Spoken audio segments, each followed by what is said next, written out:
Hi guys, this is Chris Brewster. I am the stunt double for Charlie Cox, who you know as Matt Murdock or Daredevil. I am just here to answer a few questions while I'm locked down in quarantine for who knows. Um, I didn't actually. I wanted to be a Ninja Turtle. I grew up watching cartoons, and when I was 4 years old, I told my parents I was going to be Raphael. I was going to be a Ninja Turtle. And I started martial arts at 4. Um, kind of did that my entire life. And when I turned 18 and I was a senior in high school, I didn't really know where I was going to go next. And I asked my dad, how you know what career you were meant for. And he told me to just take money out of the equation. He said if you won the lottery and you never had to worry about making a dollar for the rest of your life, what would you do all day, every day? And I told him it was martial arts. I wanted to kick and flip and uh, do all the fun athletic things that I do anyways, and find out a way to make that my career. And somehow I did, and that's kind of what brought me into the stunt world. Luckily, Charlie and I are the same height and same weight. We're a very close physical match, which is always a good thing when you're stunt doubling somebody. And I think that my background is a good match for the skill set needed to be the stunt double for Daredevil. I grew up doing martial arts, and specifically extreme martial arts, which is the flippy, twisty side of the martial arts world. And obviously Daredevil is incredibly acrobatic. He's an amazing fighter, and all the superheroes move like complete badasses. So luckily, my training in the martial arts made it very easy to physically play the character. If you asked me that question 6 months before working on Daredevil, it would be next to nothing. I saw a few comic books. I watched the old movie with Ben Affleck, but I didn't know too much about Daredevil. Anytime I get the opportunity to stunt double a character who's already been established, whether it's somebody from graphic novels or comics, I do any research I can. So I bought a few graphic novels to see who Daredevil was, and I got really, really hooked. I would say that I bought the first few graphic novels as a work expense and to really just do my job well. But I enjoyed them so much, I now have probably about 40 or 50 Daredevil comics because I am now a massive Daredevil fan. Question is a really, really good question, and unfortunately my answer is gonna seem really lame. The question is, the show's always paid close attention to the fight moves of each character, and they're asking what my personal favorite moves are to do for Daredevil. The reason that my answer is going to be lame is because every single move that we do as Daredevil is my favorite. Reason being, the moves that we do on the show are more than just moves. A lot of times, choreography feels like choreography. It feels like you're just doing a dance, which is fun, and it's really cool and dynamic and exciting to watch. But I think there's truly something special about when the movements tell the story. And every single step of the way in Daredevil, there's a lot of thought put into the movements in the show, from the writing to the choreography, and Charlie is always really, really on point about the thought process that goes into the movements, and he's always really quick to bring up, well, why would I turn and do this move when I don't see. I'm not looking for the move. I'm reacting before I have to look at it. So there's just a lot of really, really cool, clever, small movements in every fight that, to me, make it a lot deeper and a lot more exciting than just typical choreography. Obviously, Daredevil fights both empty hand and with his batons. Sometimes he just uses various objects in the room as weapons as well.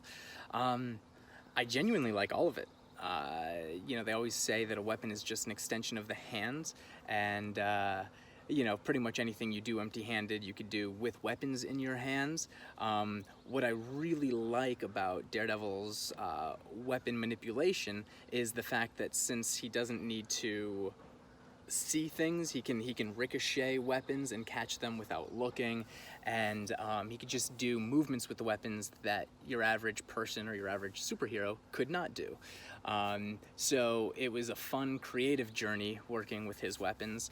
And as far as the two batons that can convert into one, that can then turn into nunchucks, that can then turn into a grappling hook, I mean, it's kind of one of the coolest weapons in cinematic and comic book history, so it was really, really cool working with that as well. Absolutely. I believe I had more interaction with Charlie regarding what Matt Murdock was feeling throughout every piece of action, more than I've ever had with any actor on any project. And I think that shows.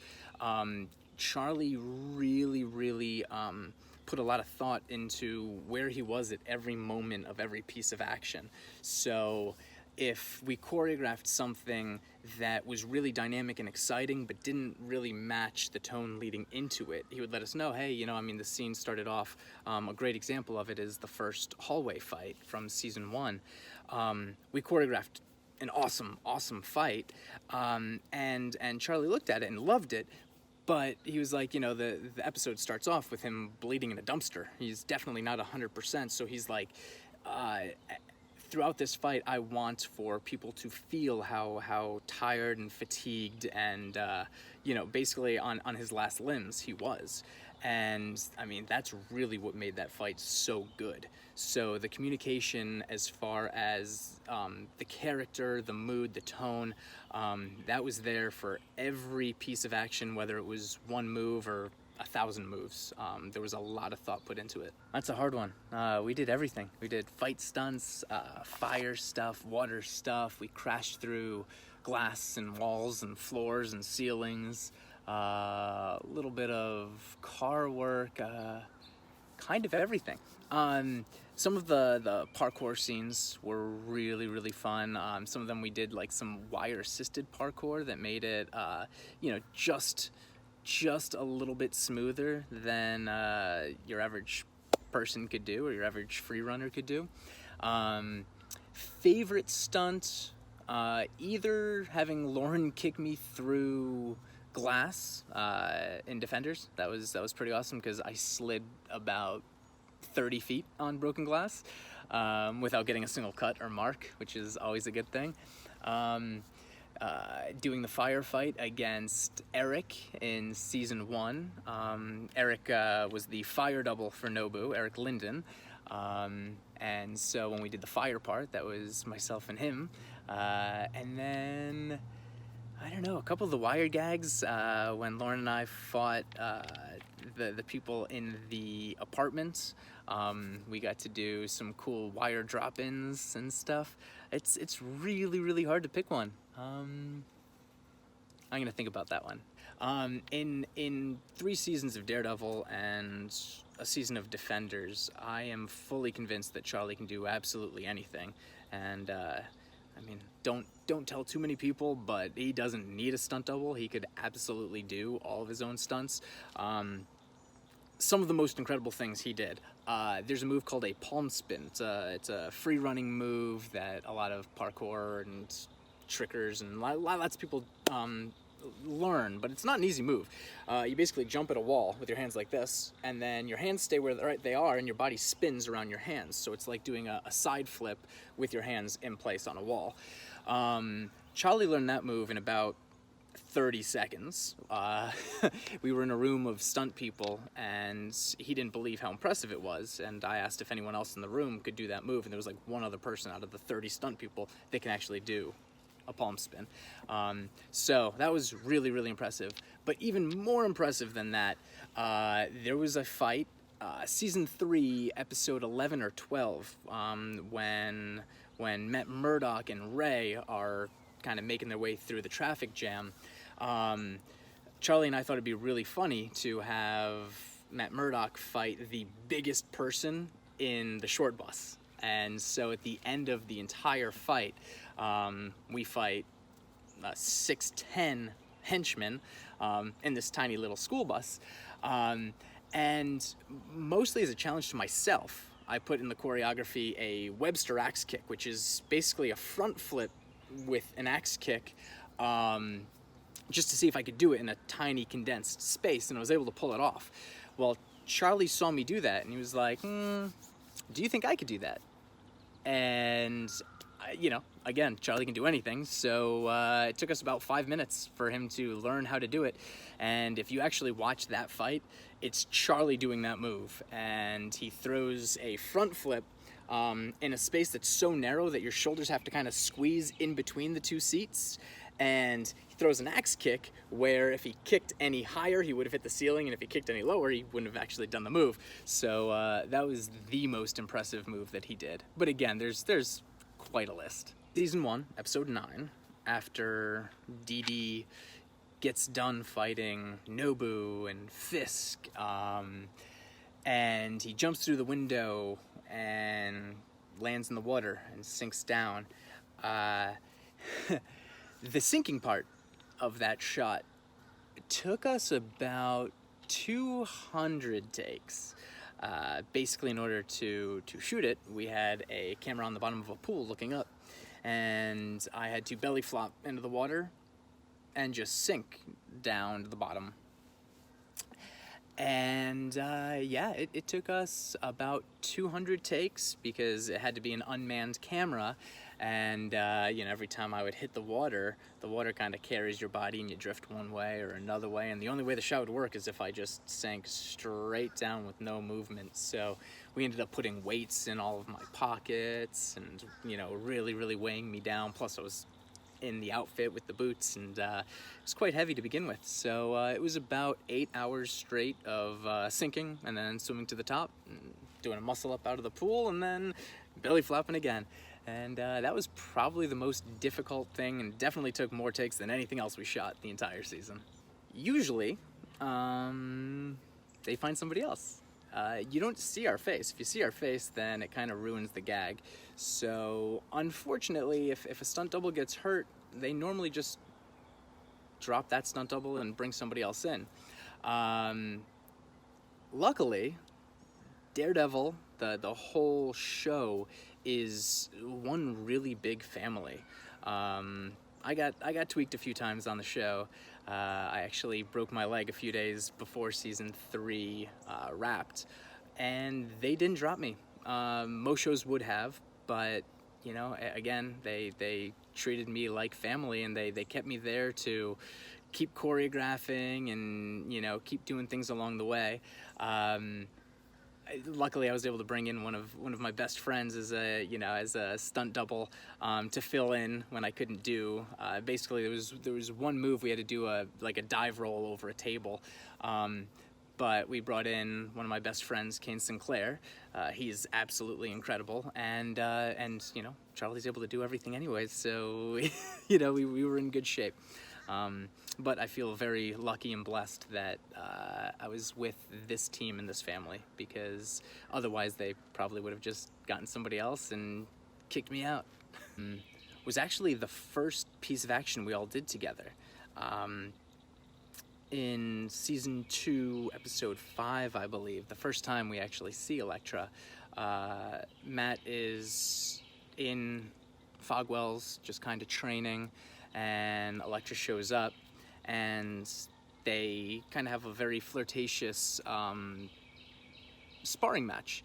That was really, really cool, because it's kind of seeing all of the dynamics work out for the first time. Lauren and I have worked together for over a decade. I've known her for a really, really long time. We've been friends forever. but it was really cool working together as these characters for the first time. It was also the first time I met Elodie, so seeing how she interacted both with me and Charlie was awesome.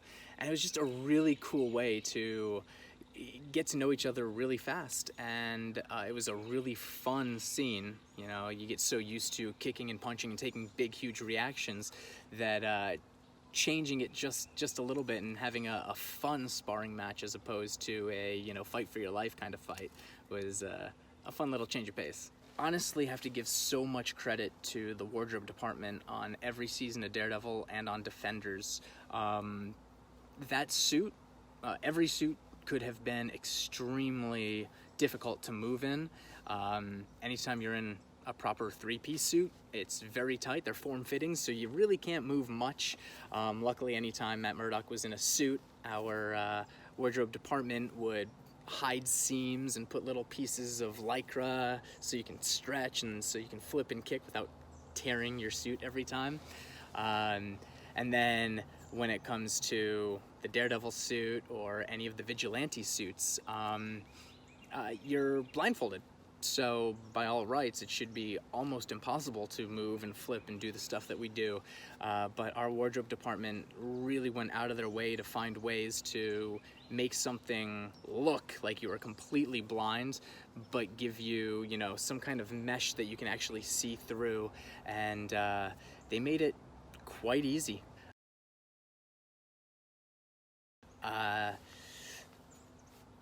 Marvel films are massive. There are so many people that work on them that you are a much smaller element in the equation.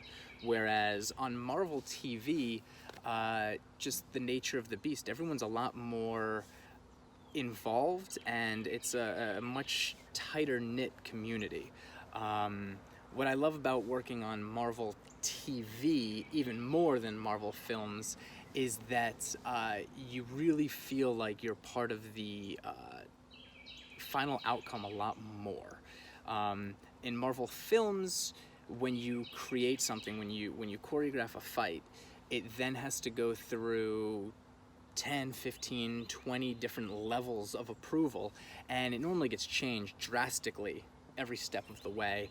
On every Marvel film that I've worked on, we have months and months and months to prepare every piece of action, and it gets changed over and over and over and tweaked, and then, you know, it's just, it's a longer process. TV, on the other hand, Marvel TV, it goes fast. You've got anywhere between one day to 1 week to choreograph every single piece of action, get all of the stunt players dialed in, teach the actors, figure out how to keep everything safe, and then go. And I personally prefer the 0 to 60 speed that comes along with the TV schedule.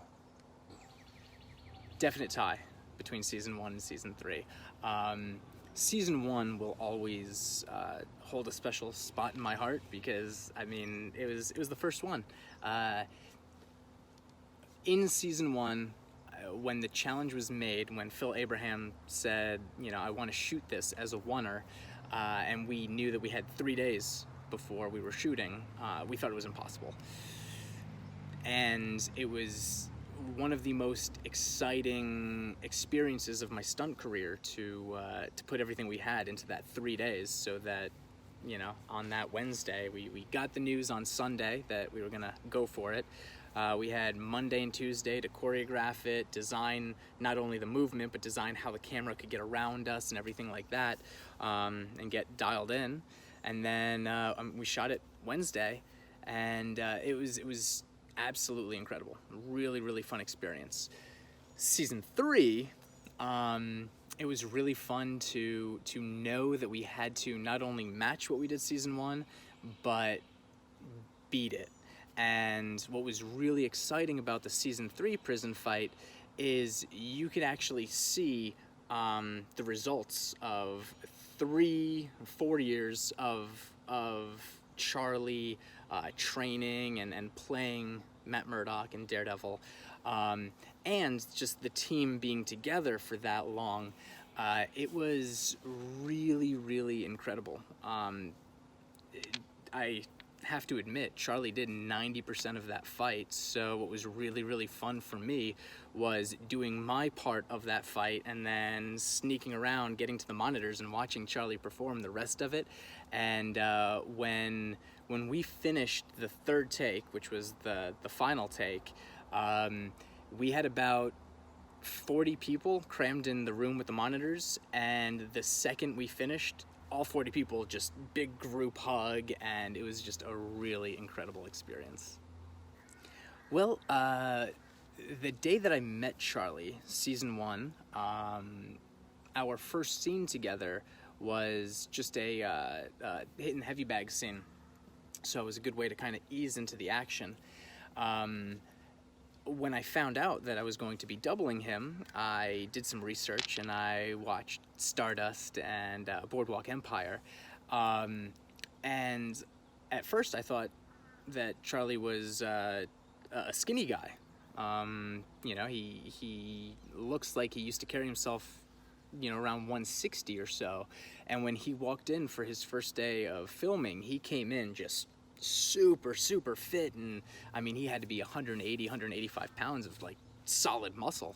So my first impression was, oh crap, I better start doing some curls. And yeah, I went over on the side and grabbed some sandbags and started lifting to try catching up to him.